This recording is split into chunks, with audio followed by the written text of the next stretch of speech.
एक तरफ भारत ने सैन्य क्षेत्र को लेकर दुनिया को अपनी ताकत से रूबरू करा दिया, तो वहीं अब दूसरी तरफ भारत का दोस्त फ्रांस भी इसी कदम पर चल पड़ा है। दरअसल फ्रांस के राष्ट्रपति इमैनुअल मैक्रोन ने एक बड़ा ऐलान कर दिया।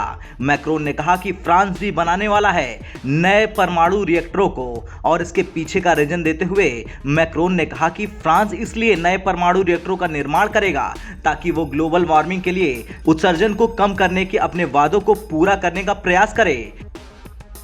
ये ऐलान मैक्रोन ने उस वक्त किया जब ईंधन की कीमतों में काफी बढ़ोतरी हुई है और रूस के साथ साथ वैश्विक गैस और तेल उत्पादकों पर निर्भरता को लेकर यूरोप में चिंताओं के बीच फ्रांस के राष्ट्रपति ने ग्लासगो में जलवायु परिवर्तन के खिलाफ प्रयासों को कैसे तेज किया जाए, इस विषय पर चर्चा के दौरान की। मैक्रोन ने इस दौरान अपने संबोधन में कहा, फ्रांस की ईंधन स्वतंत्रता देश में बिजली आपूर्ति की गारंटी और विशेष रूप से 2050 तक शून्य कार्बन उत्सर्जन में अपने लक्ष्यों तक पहुंचने के लिए हम दशक में पहली बार अपने देश में फिर से परमाणु रिएक्टर का निर्माण करेंगे और अक्षय ऊर्जा का निर्माण जारी रखेंगे। फ्रांस किसी भी अन्य देश की तुलना में परमाणु ऊर्जा पर अधिक निर्भर है, लेकिन इसके रिएक्टर पुराने होते जा रहे हैं और नवीनतम पीढ़ी के रिएक्टर तैयार होने में वक्त है।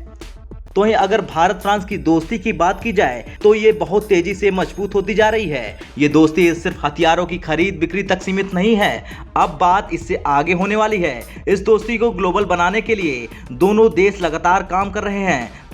भारत के राष्ट्रीय सुरक्षा सलाहकार अजीत डोभाल ने पेरिस में अपने फ्रांसीसी समकक्ष इमैनुअल बोन से मुलाकात की थी और दोनों देशों के बीच वार्षिक रणनीतिक बातचीत में हिस्सा लिया था। पेरिस में भारतीय दूतावास ने एक बयान जारी कर बताया था कि डोभाल और बोन ने वैश्विक और क्षेत्रीय हितों के कई मुद्दों पर चर्चा की थी। बयान के मुताबिक फ्रांस ने हिंद प्रशांत क्षेत्र की सुरक्षा को लेकर और इस रणनीतिक क्षेत्र में भारत के साथ एक मजबूत स्तंभ के रूप में साझेदारी को लेकर अपनी प्रतिबद्धता दोहराई।